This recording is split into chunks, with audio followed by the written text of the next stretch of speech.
నాగ చైతన్య సమంతకు సంబంధించి ఏ రేంజ్ లో వార్తలు ప్రచారం అవుతున్నాయో ప్రత్యేకంగా చెప్పక్కర్లేదు. చైతన్య సమంత ప్రేమ వ్యవహారం పెళ్లి ప్రస్తుతం హాట్ టాపిక్.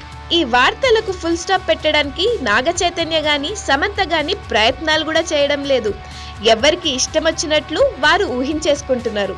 అయితే ఈ ఇద్దరు కలిసి నటించే విషయంలో మాత్రం చాలా క్లారిటీగా ఉన్నారని తెలుస్తుంది.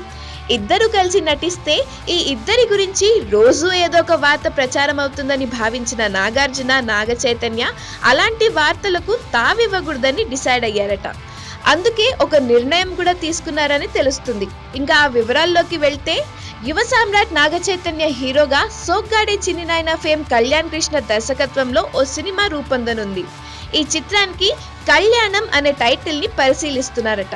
ఇక ఈ సినిమాలో రకుల్ ప్రీత్ సింగ్ హీరోయిన్ గా నటించనుందనే వార్తలు వినిపించాయి. కానీ తాజా వార్తల ప్రకారం తమన్నాని ఈ సినిమా కోసం తీసుకున్నారని తెలుస్తుంది.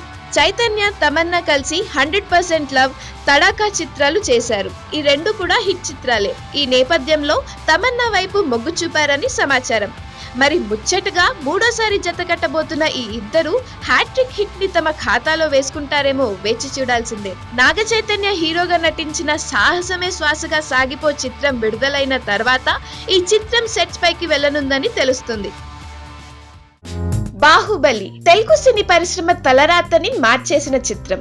అందుకే దర్శక ధీరుడు రాజమౌళి తెరకెక్కించిన బాహుబలి ఇండియన్ సినిమా చరిత్రలో ఓ మైలురాయిగా చెప్పుకోవచ్చు. గతేడాది జులై నెలలో విడుదలై ప్రభంజనం సృష్టించిన ఈ సినిమాకు రెండో భాగమైన బాహుబలి ది కంక్లూజన్ ప్రస్తుతం సెట్స్ పై ఉంది. ఇక ఈ సినిమా మొదట ఏప్రిల్ 17, 2017 విడుదల చేయనున్నట్లు ఇదివరకే ప్రకటించిన టీం తాజాగా నెక్స్ట్ ఇయర్ ఏప్రిల్ 28న ఈ సినిమా విడుదల అవబోతున్నట్లు ప్రకటించింది.